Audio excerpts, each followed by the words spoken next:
Hello and welcome to Feed Stuff 365, the National Hog Farmer. I'm Ann Hess. The National Pork Board's new Taste What Pork Can Do brand campaign is rooted in data and made with consumers in mind.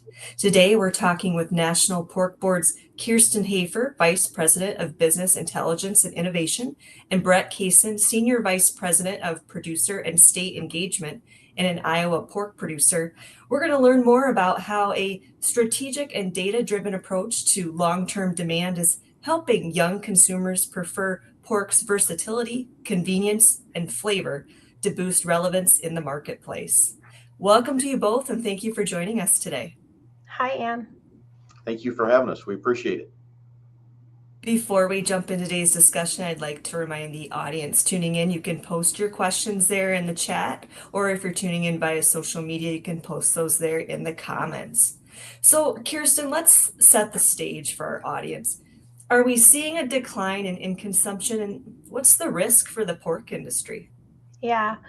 So there is a little bit of softness to pork consumption, and that's really because our core pork consumer is aging out. So as they age out, they consume less. They're buying smaller portions, they're consuming less at a sitting, and it really now comes down to we're anticipating a decrease in annual consumption per pound per consumer, and there's a risk between now and 2030. We did some work to understand how many younger consumers we needed to bring in to replace that older core pork consumer. And we know that there is an opportunity to reverse that decline, but we needed to start working on that immediately because by 2030, we would be down another 2.2 pounds per person in consumption. So there is a path forward. I have to get to that next generation younger consumer, the Zennials, as we call them. So it's Gen Zs and millennial consumers that are going to be the future of pork.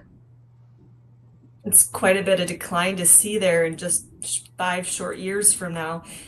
Brett, from a producer perspective, what are you seeing here? What are your thoughts about this? Well, I think Kiersten framed up the challenge extremely well, and it's all based on data, analytics, and insights. And that's the thing that I want to speak to you as a producer group that are out there listening, or will listen from a producer, that from a farm level, you on your farms deal with data, analytics, KPIs, metrics, goals, and measurements. Use whatever word you want all the time. And all of this work that Kiersten and team are working on was developed from a BI, business analytics lens, which excites me as a PhD scientist as well, right, is to see the analytics of this work coming to life. And one of the things that I still think is one of my favorite stories, if I may share, and with Kiersten, is when she first started to train me in this work, I said, Kiersten, how do you talk to 331 million Americans about pork? And her response to me was, well, we don't have to. And I said, tell me more. And what she was talking about is using the data to talk to the right consumers about the right things at the right time to drive relevance for pork moving forward. And so from a producer perspective, I want to take you back to what Kiersten said. Although there is a decline, it is reversible. And she is utilizing a great deal of tools based on data, analytics, business intelligence to really move the needle further faster than we ever have in a marketing perspective from a checkoff investment. Really taking a targeted approach there. Kiersten, explain for us, what is the business intelligence team at National Pork Board? Yeah, so I appreciate that perspective, Brett, because we are working to understand all of the biggest influences and drivers that are shaping the future of the industry and pork as a product. And that's really what the business intelligence team does. So we think about all of the market landscape dynamics, all of the trends, the consumer behavior, purchase data, performance data. And we do all of the analytics on that to really understand where to play and how to win with pork as a product, as a category, and for the industry. So we take that data, those insights, do all of the analytics to get it to what matters most. And it really boils down to, so what? We know now that there is a decline. What do we go do about it? We have the path forward because we're thinking about how consumers feel through the lens of what they do and what they say they're going to do. and we have the ability now to speak to them in their language using words and concepts and messaging that they understand and value. So it allows us ultimately to meet them where they are. So from a demand standpoint, that's what the business intelligence team does. As we think about applying that across our organization, we're working across the total industry, right? Everything from the work that we do in we care to sustainability or animal welfare, the national swine health strategy that's being developed. All of it has a component of data and insights and being able to link it to how key stakeholders within the industry will value and leverage it as a part of their everyday business. So that's really the work that we do in business intelligence. Brett, do you want to expand on that and how this team's involved in other areas of the pork business? Yeah, I'd love to. I'd like to build on Kiersten's comments. And one of the things that I think is important for our producers to know is that the National Pork Board just went through a 3-year strategic plan that will launch January 1, 2026. But beyond those 3 key goals in which our farmers said they want us to work on their behalf, one of the things our board of directors did that I think ties into this discussion really well, and I remember sitting in the boardroom in March in Orlando, Florida during Forum, they said, let's not forget about we care. And you heard Kiersten say we care. And our farmers out there listening now, you know about those 6 ethical principles and how important those have been to our businesses for decades. And so let me be clear, relative to business intelligence and analytics, it's not just about driving demand domestically. It's also about laddering up to those 6 we care ethical principles, such as Kiersten and team's work in food safety, such as their work in animal well-being, work in our people. And so to watch her leadership style and a team that rallies around her to be able to field questions from farmers, retailers, food service folks, scientists, to run it through this lens of business intelligence says, this is what it means for the American pig farmer as well as the modern day eater.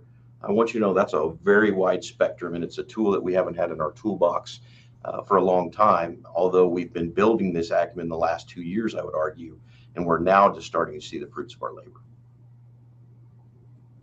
So, how can the pork industry reverse this decline in consumption through consumer research and through human behavior and even emotion? Kiersten, let's start with you. Yeah. So the reality is this: we've got to work on building consumer preference for pork. So even during COVID, we had very strong purchase and consumption of pork. And what we saw was that consumers were very much supportive of pork being there in their time of need. What we didn't see was that halo effect after they went back and returned to some of their previous behaviors or the way that they would think about fulfilling mealtime or snacking. So what we want to do is make sure that we're creating consumer pull-through opportunities and that we are creating a place where pork holds a specific role or value in the way they're thinking about food. And to do that, we have to really think about changing their perceptions in certain areas. We know that taste and flavor and nutrition and convenience and versatility are really important. So we're leaning into those areas. And the campaign, Taste What Pork Can Do, is really highlighting pork in ways that are new and different. The way that we marketed in the past has to change if we're going to market and be relevant to that next generation consumer, that Gen Zennial. So we're thinking about pork as an ingredient. We're thinking about versatility playing a critical role in the way that we message.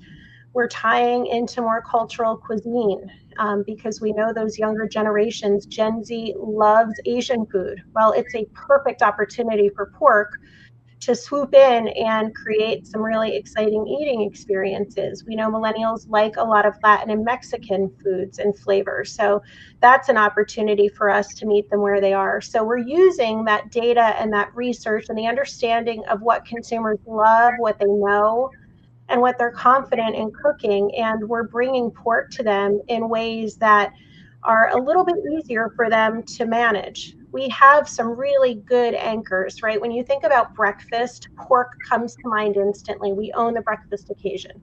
We own pizza, pepperoni pizza, right? It's an anchor, barbecue, holiday ham. What we're trying to do is use all of these consumer insights and how we know consumers are seeking their food options and taste and flavor. And we're kind of bridging those anchors that we own to getting people to think about pork more consistently and on an everyday basis. I like how you describe it as using anchors. I know we definitely think breakfast, pizza. But I imagine, Brett, I mean, from a producer perspective, it's kind of a change of mindset when you think about, usually we're focused on center of the plate, maybe not ingredients level, maybe not different types of cuisines. What are you seeing here? I'm going to give you a couple examples, and you hear Kiersten use the word relevance, right? And as someone that's been in the pork production business their whole life and loves pork and eats pork all the time, had some for breakfast and lunch, by the way, just so you know. Uh, I thought, geez, we are relevant. But what she's trying to teach us and what she taught me and what the data suggests is pork is relevant to different generations, lifestyles, cultures, and age groups. That's what she means by relevance. So I never want our producers to think, well, pork's not relevant. It is. But what she's teaching us is we've got to be relevant to the consumer or the person in which we're actually providing the protein. Couple examples. Example one is as Kiersten has gone on this journey and she's been tutoring me and she'll tell you stories about that. I've been really focused on watching my two teenage daughters and say, really, Brett, outside of the home, how do they eat? What do they purchase? What do they like? What do they look for? And it's interesting as I've really opened my eyes and observed them as modern day young eaters, they are eating as is the business intelligent landscape and Kiersten's insights and team are coming. And I'm like, that's what Kiersten said. That's what they're doing. So I'm not telling my daughters that, but I'm observing that and thinking, wow, here's a whole generation that we have an opportunity for. Okay. So that's been fun to watch in our home in real life. For example, just a quick funny, right? When I was in college, ramen meant, man, you're broke and you're trying to get your tuition paid. Now they crave it. And how do we add pork to that? And so it's just different. The other example I'd give you, Ann, that I thought was very interesting this spring, and again, things that I'm learning as a pig farmer. When the marketing team came out with this digital first approach, they said, now colors matter. Look at the color powder and the palette on these digital devices. We're trying to attract a certain generation. And I looked back at it as a Gen X pig farmer and said, colors don't matter. It's like, what does this mean? I did a test. I was giving a talk at a small producer meeting. There was about 20 producers in the room. Just so happened to have a producer in the 60 age group sitting next to a producer in the 30 age group. I put a picture up on of my slide deck on the screen, and I said, okay, do these colors matter to you in this digital device atmosphere relative to taste what pork can do? And it's a beautiful dish with a background. And the 60-year-old generation producer just shook his head, said, the color means nothing. The 30-year-old pig producer said, that's attractive to me and that matters. And that's when I had to pause. They were both, one was shaking their head no, the other was shaking their head yes. I said, keep doing it, keep doing it, keep doing it. Everybody look at them. They're like, what's going on? I said, it works. It absolutely works. And so there's two examples of young daughters in the house watching them purchase, eat, and utilize protein differently than myself. And then just the approach to market and the detail and the depth in which data analytics has helped us really get inside what I think is the mind and heart of the modern day young consumer.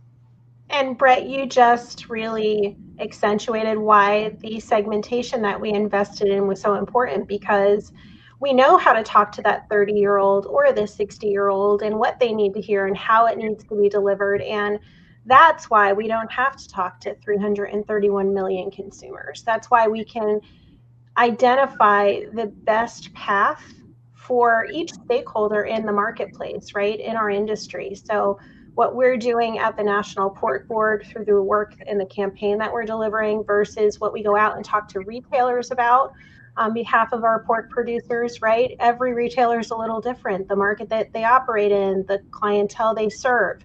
We're able to really isolate and identify how to reach them. And we are leaning into digital first because it allows us to be much more dynamic, much more in time and in tune with where consumers are at the time of consideration or purchase. So it's allowing us to really, truly meet them closer to when they're making that decision about what they consume.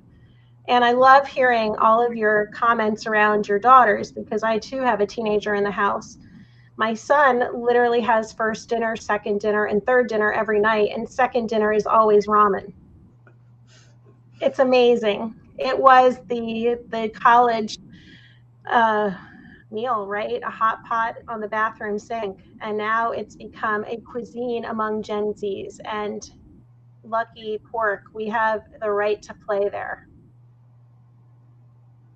Yeah, I would agree. Ramen is trickling down even younger. I think my 10-year-old has it at least once a week. So definitely a popular choice. Kiersten, from the data you've collected, how do younger, more urban consumers consume protein? Yeah. Well, I definitely think that leaning into ingredient is really key. We've seen them move away from cooking a meat item in total and making it more a part of a bowl recipe or a salad or something that they were kind of creating as they saw a social media post or a reel on social media. So definitely those younger generations in those urban areas are eating with more an ingredient kind of mindset, and they're simplifying cooking. Some of what they do may not be considered cooking among some older generations, right? What they define as cooking is different. So how we're showing up and positioning pork in order to sell more pork, and really kind of increase the value of pork in the way that it shows up is different, because we know that they might be cooking in an air fryer, or they might be in a position where they've got 15 minutes to make something to eat. So we definitely have to lean into simplifying pork and simplifying the way that pork plays a role as part of the dishes. The other thing is that we are really, and you'll see this through the campaign, leaning into the areas where they are confident and have had great eating experiences, because we know that's important to them. They will repeat if they like it. They will get to a point where they crave it and they make it part of the routine, like ramen, right? We both just highlighted that. It really comes down to, by us leading with processed and kind of getting them to recognize, yes, I like pepperoni or ham or bacon or sausage, and then kind of introducing them to the other side of our portfolio, getting them to understand, yes, I like this, and maybe I should try this. That's a really big part of our strategy and how we're executing the campaign as well, because we know that repeating is important to them, because that also simplifies their decision making. And if we can get into that consideration set once and get them to have a second great experience, that means really good future opportunities for us to engage them and get them further into the portfolio or into other dishes. Brett, did you want to weigh in here? Love to. And I've had a lot of aha moments in my life in the pig business, but I'm going to give you two that really ties into this conversation. Remember what Kiersten said. She talked about pork as an ingredient in Simplify. I'm going to take you back to 2014. I was on the West Coast at a major retailer.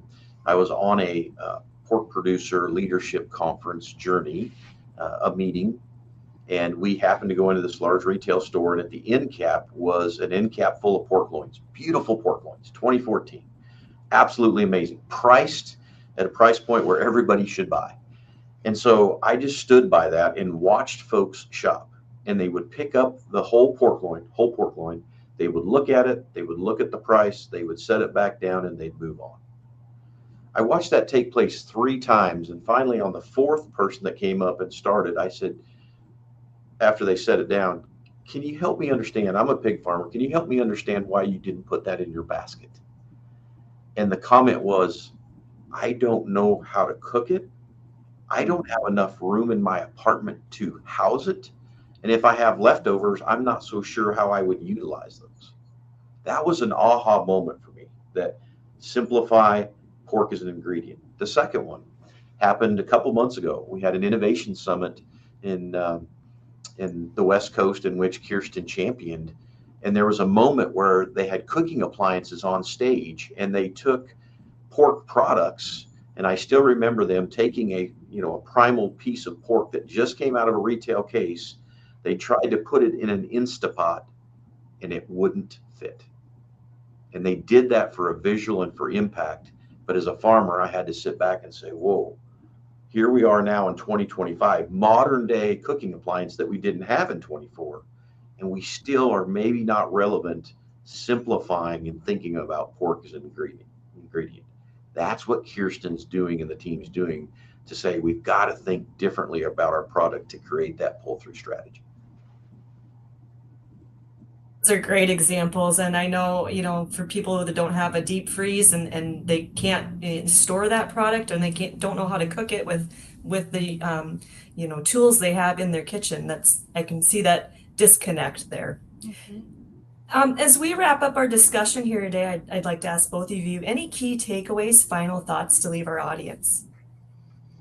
Yeah, I would say this. I would say that the path that we're on is absolutely the right path to increasing relevance, to getting to those consumers, to making pork part of the consideration set. And the investment that's been made in Taste What Pork Can Do and the campaign and the brand work is hitting on all of these things that we're talking about today, the perceptions and making pork accessible and helping to create these visuals that you eat with your eyes first. The creative is popping off the page and it's interesting, it's exciting, it's innovative. It's an opportunity for us to really think about, we had to do all of that to enable growth. We really had to think about positioning pork for the future and talking to consumers about pork in new ways, how to handle it, how to prepare it, how to cook it, what appliances it fits with. And really the key is to be consistent. It's about being continuous in this work now and being consistent in the messaging. It is about taste and flavor and convenience and nutrition and versatility. And we really have just started on that journey of delivering that to consumers. We as an industry and as the people working day to day will think we're overstating that and playing it up too much. And I can tell you that is not the case. Just when we are thinking we can't stand to hear it one more time, it's when it starts working with consumers. So my counsel and advice is just stick with it. It's the right path. It's the thing that we have now validated across a number of data sources and through a lot of our partnerships with data partners like even the work that we do with economists, right? They're telling us we're on the right path. So it's exciting to be a part of this journey. And I leave you with, pork is definitely showing up and we are creating value for consumers and by virtue of that, for producers. So it's been an honor to be a part of this journey. I would say, from my perspective, is first of all, thank you to our farmers. I mean, we don't say that enough. And I celebrate the American pig farmer. That's why I do what I do. It's what drives me. And you do great work. But I also hope you can see over the last 20 plus minutes the great work that the checkoff is doing on your behalf with your investment, with smart people like Kiersten Hafer and fantastic tools. The checkoff's been around for 40 years. It's always had a mission of promoting pork, and we've done that in several ways. I've been there for a lot of it, right? The billboards that worked at the time, the pork logos on the race car that goes around the racetrack at the time, I get it.